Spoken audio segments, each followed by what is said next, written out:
Let's be honest, rejection is hard. Today, we're talking about overcoming rejection in funding. We've all faced rejection at one point or another in our work, sometimes in our relationships. Throughout life, everyone faces rejection, but it's how we find ourselves responding to that rejection that makes all the difference. Alongside this rejection in our lives, we face rejection in grant writing and fundraising, and that's hard too. We're heading into week 3 of our motivation series here on Coffee Time with Masterminds, a 30-minute conversation with leaders of mission-based organizations. On today's Coffee Time with Masterminds episode, we're motivating ourselves through funding rejection. How do we face it? What's so unsettling about it? How can we find the motivation to move forward through it? Welcome to Coffee Time with Masterminds. I'm Rebecca Tuttle, founder and principal of Grant Right Now and Grant Writing for Good. I'm joined today by my co-host, Peta Blakely, principal of Blakely Consulting. How are you, Peta? Great. How are you, Rebecca? I'm doing well. How about you dive right in? Let's talk about motivation through funding rejection. Rebecca, you submit so many grants. It must occasionally happen that you don't get one, right? How do you stay on track through that? You know, it's interesting. It's really, you stay on track by having a plan of who you're going to be applying to and trying to align that funder with your interests as well as their priorities. And the closer the alignment, the greater the chances that you will not face funding rejection. It's when we apply for funds kind of piecemeal and pie in the sky that rejection rate gets higher and higher. You've made a really interesting point there that I think a lot of programs, when they're applying for funding, they take that response from the funder as an evaluation of the quality of their program, right? And then they feel hurt and disappointed because their program didn't get funded, right? They didn't win, and they take that feedback to mean the funder thinks our program isn't very good. But you're implying the funder just thinks your program isn't aligned with their strategic goals. That doesn't mean that it's bad. Absolutely. It doesn't necessarily mean it's bad at all. Now, granted, if you didn't prepare your application, you didn't find, a team to review it, and it really didn't present your best work, and you submitted it anyway, of course, you're going to most likely face rejection up against the other applicants. But right, it's not necessarily anything that you did wrong. It could just be a number of factors that either you were a new applicant and they designated funds already or prioritized them to other organizations. It could be that they wanted just to get an introduction to your work, and then you apply next year and you do get those funds. So there's a number of reasons why. The important thing is, after you face rejection, go back to your team and re-review your application and see if you can figure out as a team maybe why that funder didn't support your work this time. And then prepare a list of questions, reach out to the funder and ask them for that critical feedback to help improve your application next time. I mean, that must be really hard to do. I think there's so much energy that goes into submitting a proposal that a lot of people are kind of done with it once it's submitted. So. A lot of it is, when we face rejection, what is the first emotion that bubbles up from that rejection? What would you say?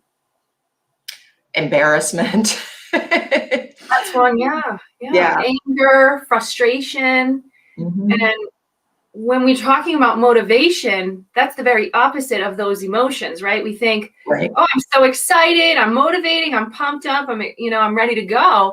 And in rejection, you can find yourself moping around, or you can say, there's a reason why our work wasn't funded, but we as the grantee are so committed to fulfilling those needs in our community that we're either going to try again with this funder, or we're going to apply to another funder who's a better fit for us.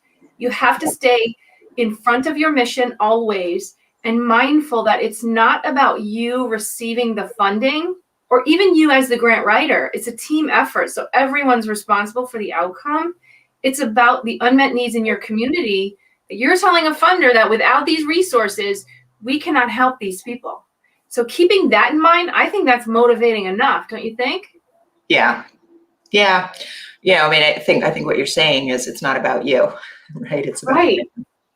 Yeah. And it's really hard because as a grant writer, your job depends on it bringing in those resources, right? Even though it's a team effort, people are going to look to the writer first to figure out, why didn't we get this money, right? Why didn't we get these resources? And so that's another reason why I prioritize that re-review of the proposal and trying to get that feedback from the funder, so that when I go to my board members, when I go back to the development or my supervisor and I say, these are the reasons why I suspect we were not funded. This is a feedback from the funder, and you're essentially building your case to justify why you should either go back to that same funder or move along to the next one.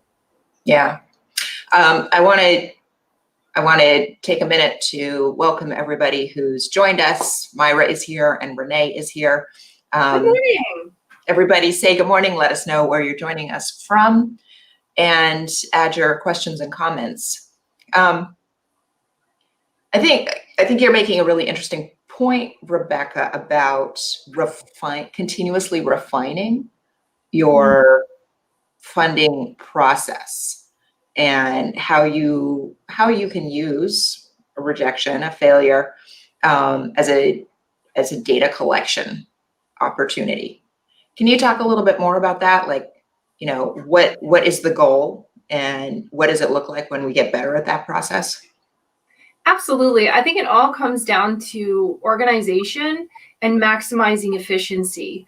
Those are the two skills that I prioritize in my work as a grant writer. And I also help my students and clients build up those skills, because grant writing is also very fast paced. So if you don't set goals for which funders you want to target and when, and if you don't set goals for amounts that you want to raise from each funder and when, then you're going to find yourself just throwing out proposals. It's not going to be your best work. It's not going to be organized. And also in grant writing, there's a lot of strategy there as well, because there's overlap with when funding is awarded and when reporting is done, and then when grants are written and going out, and then when they're coming back in. So in terms of collecting that feedback, you want to get feedback from a funder that's going to help you in those key areas with maximizing efficiency and organization. So for example, if the funder says, well, you applied in December, but we primarily give out the majority of our resources in the first 2 quarters of the year. So then how can you bring that back to maximize efficiency? Maximize efficiency in how we prioritize our timeline or our schedule to be able to apply for the grants in those first and second quarter of the year, right? Mm-hmm. And then we're organizing the rest of our proposals so that that funding is received, maybe 30 or 90 days later, and then it's implemented, and then they're going to have some crossover with that program into the next year. So if we don't set goals around what we want to raise and when, how we want to apply and when, and manage those funds, it could end up in a disaster. And I'll just say one more thing. That's where everyone falls short with respect to sustainability, building a sustainable practice.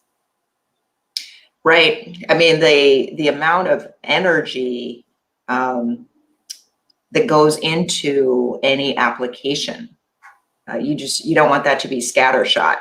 You need to be refining, clarifying, targeting, and streamlining that. So that you can budget better, so you can plan better, so you can plan for your programs better, and so you can minimize wasted resources, right? Yes, I just want to say hi to Jeff. Jeff says, hi, Peter. Hi, Rebecca. Yeah, nice to see you. Thank you for joining us today. Let me give you an example of some funder feedback that I have seen come through. Yeah. It was that they didn't quite understand how the program was going to be implemented.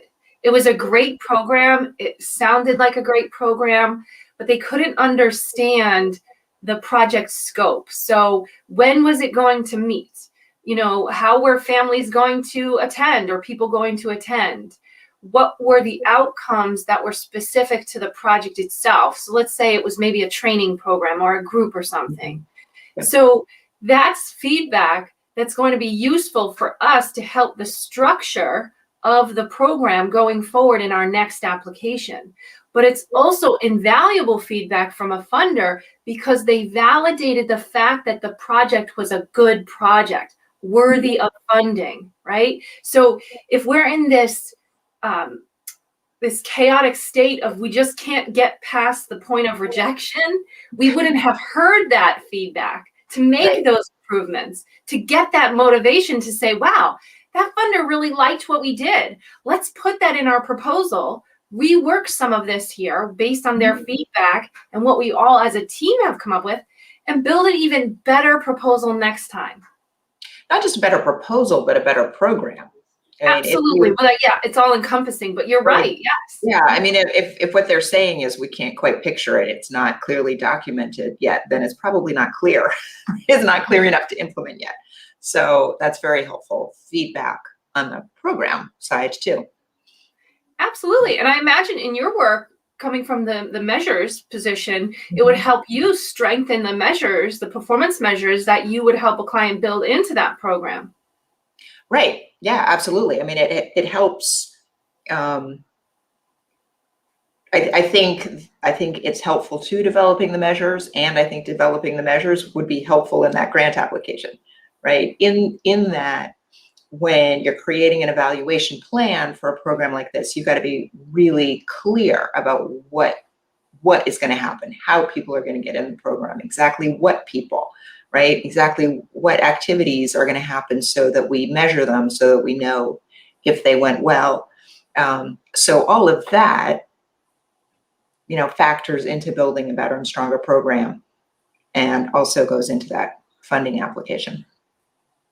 Absolutely. And the other place where we can be at risk, right? We talk about at-risk services, but we can find ourselves at risk of lacking that motivation to move forward, is that if we allow that rejection to overcome our ability to plan forward, right? You have this concept that you had brought up many, many weeks ago about failing forward, and we have touched on it several times.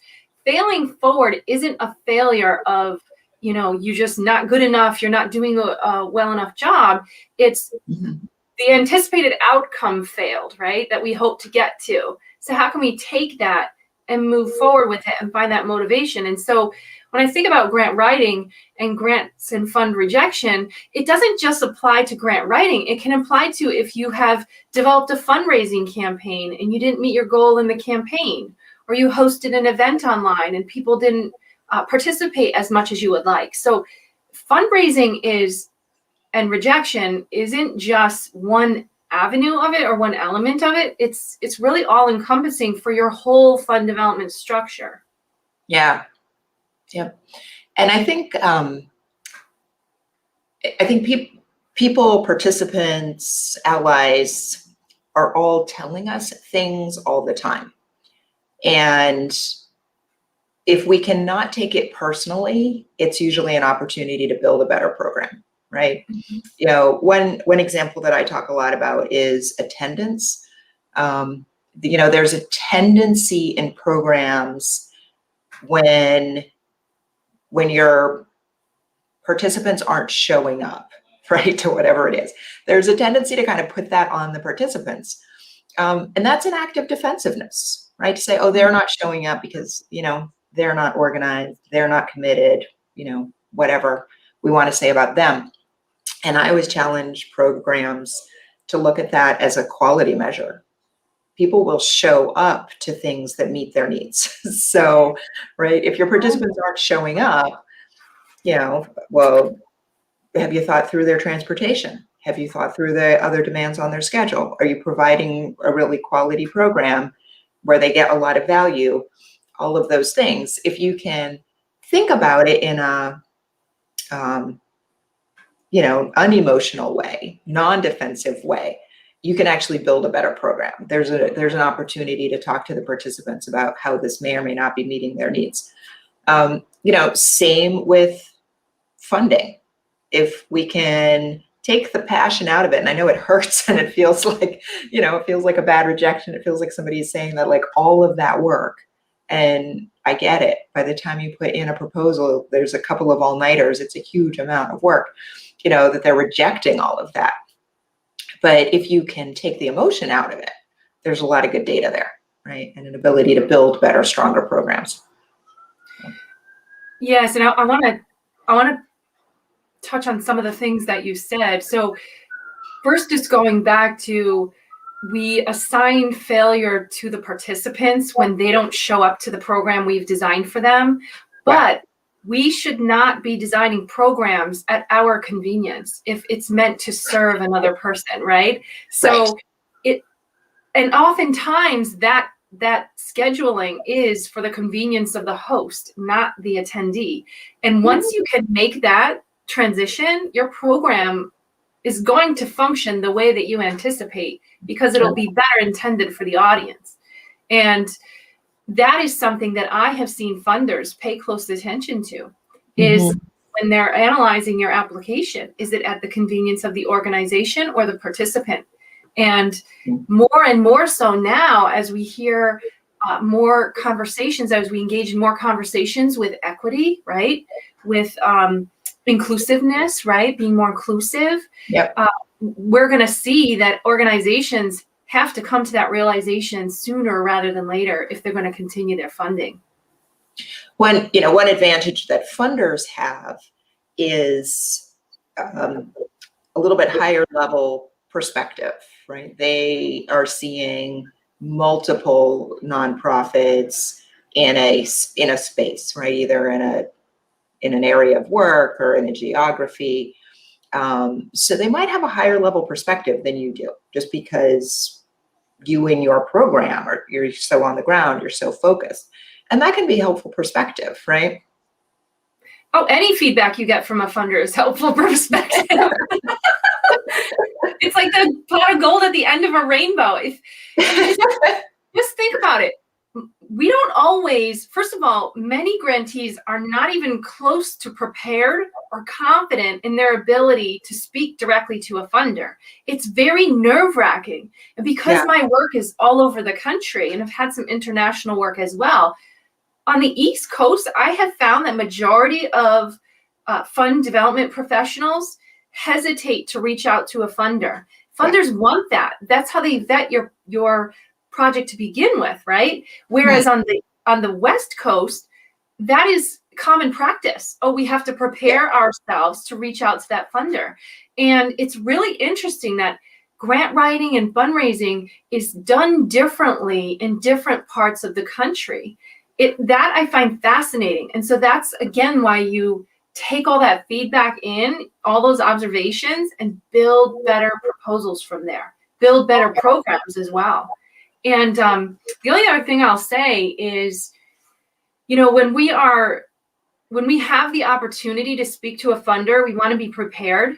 We want to make it seem like we are absolutely grateful and excited that they even considered our proposal to begin with, right? And that even though they didn't fund us this time, we are trying to convince them or have conversation with them to demonstrate why their mission and our mission are so complementary that it is our hope that in their new consideration that they will consider our grant proposal in the future. So don't underestimate that opportunity in the future, that new opportunity that's presented when we're faced with rejection, and continue on. Take all that feedback in and keep pressing forward. You're going to find those right fit funds one way or another, because even though you're getting rejected from a small pool of grant funders, there are literally hundreds of thousands of funders out there waiting to fund you. So, that is really great advice. What do you do with that initial reaction? Do you have a practice that you go through, or that you help client organizations go through when they actually get that rejection, to move through the, surprise and negativity and sadness and into the productive piece? That's a great question. In fact, I start every project off, even just the preliminary conversation with clients and my students, by letting them know that no grant that we write is ever a guarantee of funding. We don't have any ownership of those funds. We don't have any guarantee of those funds. So going into it with your best foot forward, just really believing that this is a right fit for you, having that confidence, taking the time to reach out to that funder in advance of your proposal, building that relationship only increases your chances of getting funding, but it is never a guarantee. And that is really, really important to note. Now, when I do write for clients all the time, but I write with them because funders not only want that preliminary dialogue, but they also want conversation with you throughout. So if you hire a grant writer or a grant writing consultant and they've written the grant in its entirety and you weren't a part of that process at all, how can you then speak to that application if they have questions or write that report at the end of the project year, right? So being actively engaged and involved also helps clients and students see that, yeah, I can see why this is not a guarantee of funding. I can see everything else that goes into the work. And so alongside that, if we are rejected, if we are not funded, I have a whole process, just as I'm describing today, that I work through to reach out to that funder as a priority, go back to my team, talk about what can we do different next time, or maybe we didn't need to do anything next time, right? Maybe we just submit the same proposal to a different funder. And then taking the time to really say, okay, well, that was a targeted funder for us. We felt like it was a right fit, but we have others in our sustainability plan here that we'd like to apply to next. And just continuously moving forward, motivating your team to the next proposal, to the next proposal. That's all you can do. If you get caught up in the cyclone of fear and rejection, it's going to do you a disservice. And my guess is that is why the grant writing and fund development industry has such high turnover, because they lack the motivation to keep pressing forward. Well, that when you are applying for money because you need money, right? This is just exactly like being a small business person. If you don't have a pipeline, there's a lot of anxiety around every proposal, right? So I think what you're saying is build a comprehensive pipeline. Be thoughtful about what funding opportunities are coming up and how you're going to apply for them, what resources you're going to put into each application, but be reviewing every single application process in the context of your entire development plan. So there is an expectation that you are going to get a certain percentage of the funding that you go after. And when you get a rejection, it's just part of the plan. We integrate this data, we move forward with our plan. I think it's when organizations are doing a lot of reach funding, are doing a lot of applications to funders that they don't have relationships with, don't have a long-term strategy, don't expect to apply for funding 2 or 3 times before they get it, haven't budgeted for funding that will probably take 3 years to get, that there's this, desperation and panic around not getting funded. But then that's also going to perpetuate not getting funded, right? Right. And you also want to put your best work forward. You don't want sloppy work. You don't want a sloppy presentation of what you're capable of. Because imagine if you were going for a mortgage and you needed a bank loan, hundreds of thousands of dollars, right? Yep. You would want your credit to line up great. You would want, everything to shine as best you're able. It doesn't have to be perfect, but you would want your best presentation, right? And there's a little bit of nerve that comes with that, right? Oh my gosh, will they give us the mortgage? Will we lose the house? All of that, right? Anxiety. So think about it as a grant proposal. You are asking a funder to make an investment in your organization and your community, and this is your application asking them to do so. So you want it to be clear and succinct. You want it to be organized. You want to demonstrate that your organization has a sustainable practice. You want to let the funder know that you have collaborative partnerships in the community and that you truly understand the needs of the people in the community that your grant proposal is serving. If you can do all of those things, then just like the bank, right, your chances of getting that loan are even greater, and the chances of you getting that funder's investment are even greater. Yeah.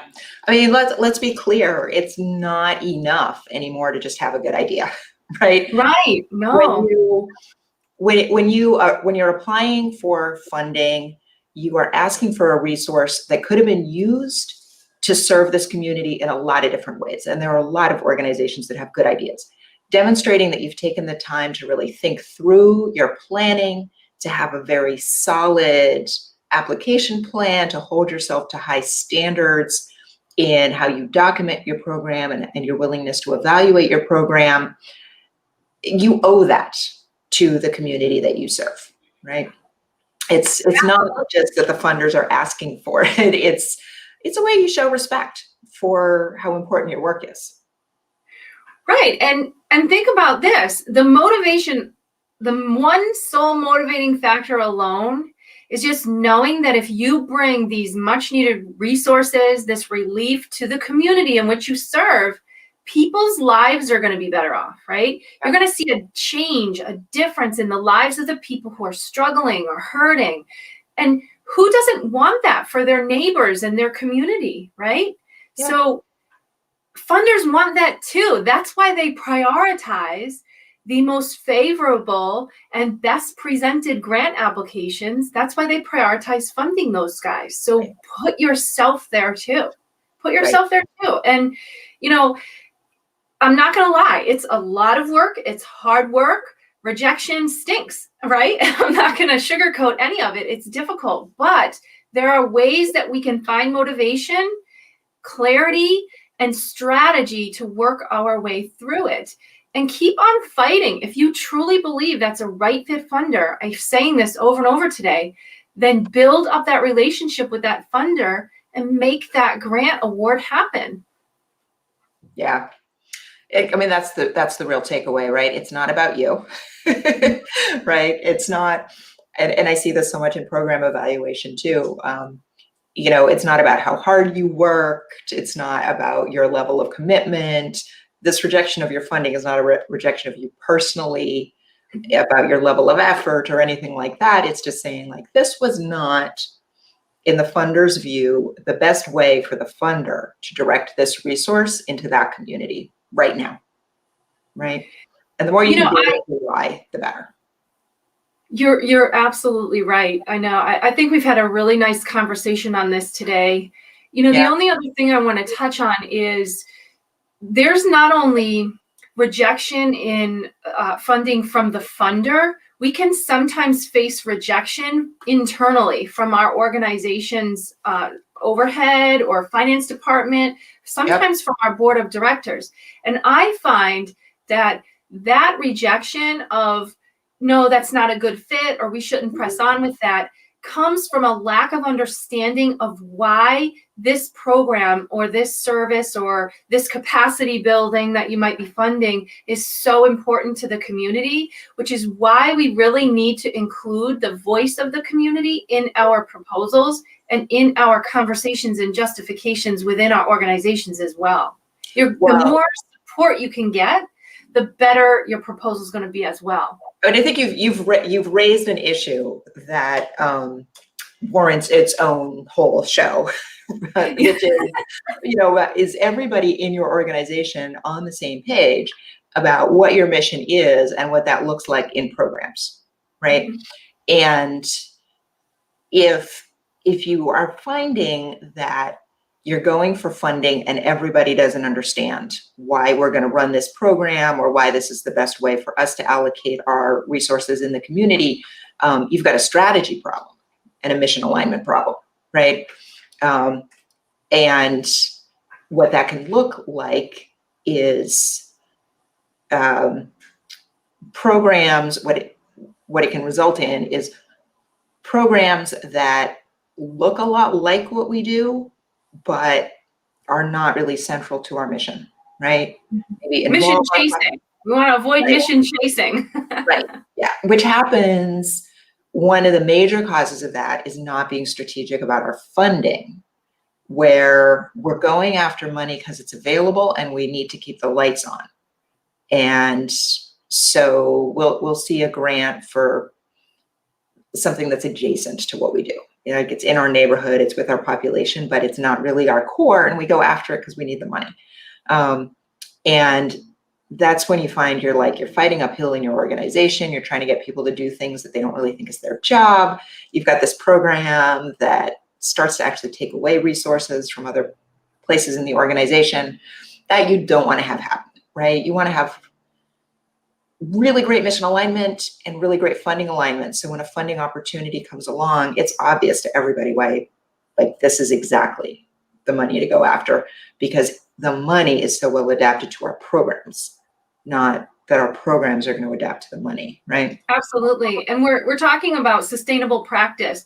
We're talking about performance measures that make sense for the community and not the organization. And you said something that sticks out all the time is every time a client or a student takes my class, I ask them, why grant writing? Why do you want to write a grant for this? And the first thing that the majority of them say is, we need the money. And that is the shift in mindset that we have to work through, and I help all my clients get through, is that it's not about the organization and your need for funding. It's about the need in the community that the funder's investment is going to help bring relief to. I love this conversation. I have so much passion for this work. But my takeaway, thanks, Dina. My takeaway is just focus on sustainable practices, focus on facing rejection in a constructive way, and always, always keep in the forefront of your mind the motivation forward to work yourself through it. I can't stress enough. And we have been working with so many organizations, even prior to COVID, on not necessarily strategic planning, but fund development planning. Building in that sustainable practice is so essential right now. Well, everybody, please put your comments and last thoughts and takeaways in the comments. I think my takeaway is it's not about you, right? Programs aren't about your ego, and funders rejection is not about your ego. It's just about the fact that you and your program and your organization and the funder need to be on the same page about whether this is really the best way for the funder's resources to be allocated in your community. And when it's not the perfect fit, it's not the end of the world. It's just good data. It's helping you refine your plan, right? I like that. Good data. Everything is good data. Everything is good data. At some point, Rebecca, you and I should do a class on developing performance measures for your fund development plan. I would like that. Absolutely. I think we will both contribute quite a bit to that. We're talking just before we close out about how the organization, it's not about you, right? Coffee Time with Mastermind, we created for a community, not for us to come on here every week. And so I highly encourage, we've been asking all throughout this morning, if you have questions or comments, put them in the chat, because this show is really meant to help you. It's meant to serve the community. And we're so grateful that everyone shows up here each week with us. And Cynthia will be back next week. Yeah, we are. And if there are other topics that you want us to talk about or questions that you have, please put them in the comments, let us know, and we'll address them. Thanks, Sounds good. Thanks, everybody. Have a great weekend. Take care.